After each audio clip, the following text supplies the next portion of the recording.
Even before Monday, Okpebholo got sworn in as the governor of Edo State, there have been allegations that, he was embezzling money and all of that. And people were asking how, for someone who hasn't been sworn in yet.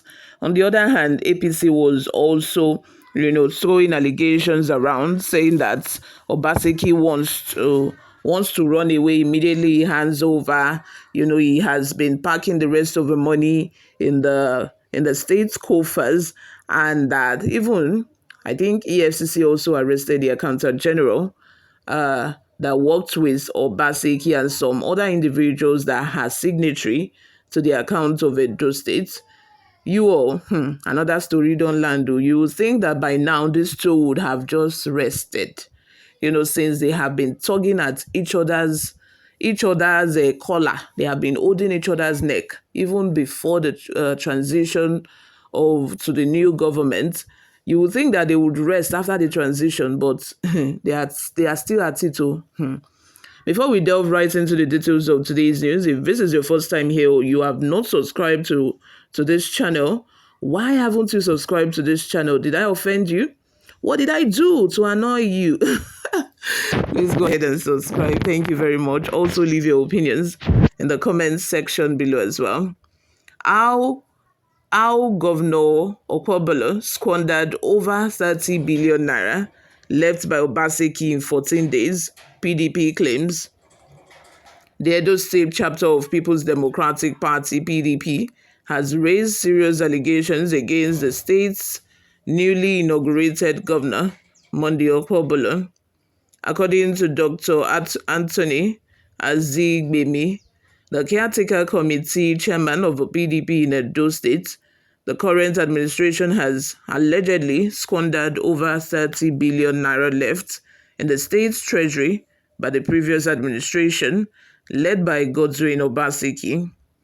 During a press conference stated State of the Nation address, Azigbemi accused Governor Okpebholo of misappropriating the funds to reward political godfathers who contributed to his victory in the September 21, 2024 gubernatorial election.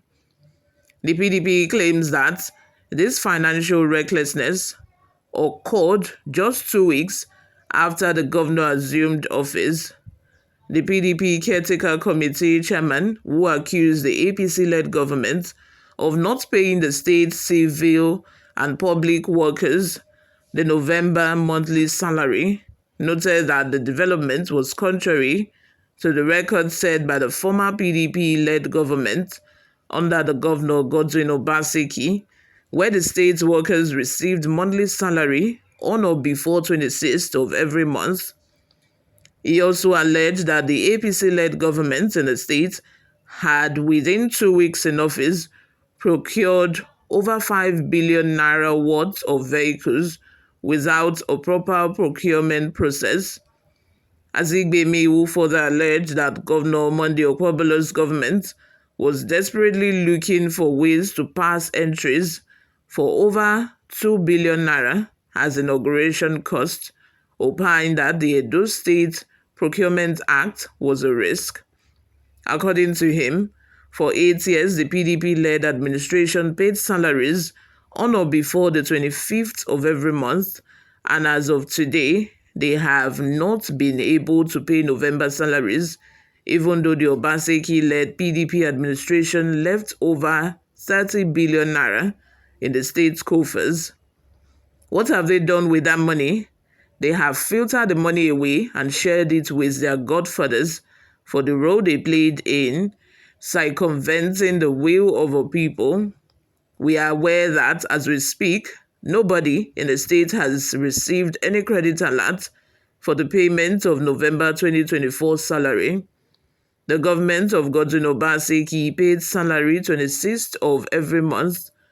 Governor Okpebholo had procured over 5 billion naira worth of vehicles without proper procurement process, which has created a crisis to the extent that the permanent secretary government office is threatening civil servants in central administration for refusing to accept vehicles due to improper documentation while desperately looking for ways to pass entries for over 2 billion naira inauguration costs.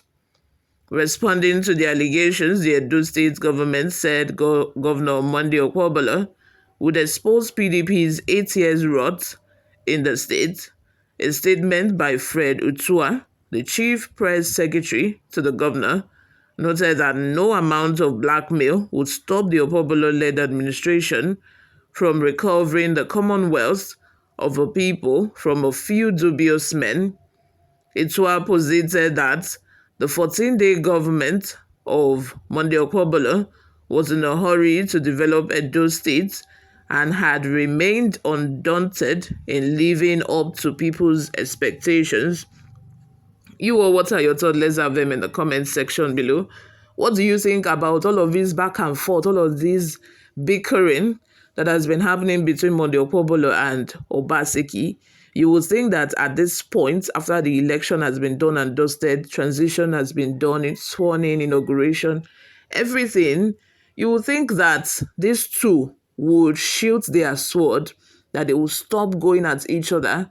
But no, because Monday Okpebholo decided to probe Obaseki.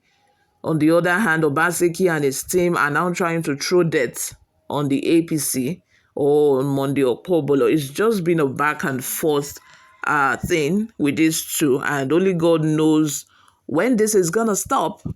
Me personally, like I've always said, I do not see the crime, in investigating and making sure that the money of Edo State has been spent wisely or has been spent on what is supposed to be spent on judiciously. Monday Okpebholo investigating Obaseki is not a crime, which I now think is the reason why, Obaseki and his team are trying to throw dirt on Monday Okpebholo. Like I said, these two people, I don't think that there's anybody that is innocent amongst them. Monday Okpebholo might have, spent a lot of money, according to them, in the space of 14 days, truly and truly, because I believe there is no fire without smoke. Because just take a look at it, he made the son, Oshiomhole's son, he made him the commissioner of health in Edo State because he's trying to compensate the father, although we later heard that Oshiomhole wasn't in agreement and didn't like that. But notwithstanding, that is a way of him compensating the father, since he feels like the father is a senator, he was a governor, there's no way he can make him a commissioner. So let's make his son the commissioner instead, just to compensate, the father for all of the support he gave me. That's the mentality with politicians. They want to get compensated because it is give and take. They believe that the money of a nation, the money of a state is a national cake. Get there and take your own cake and go.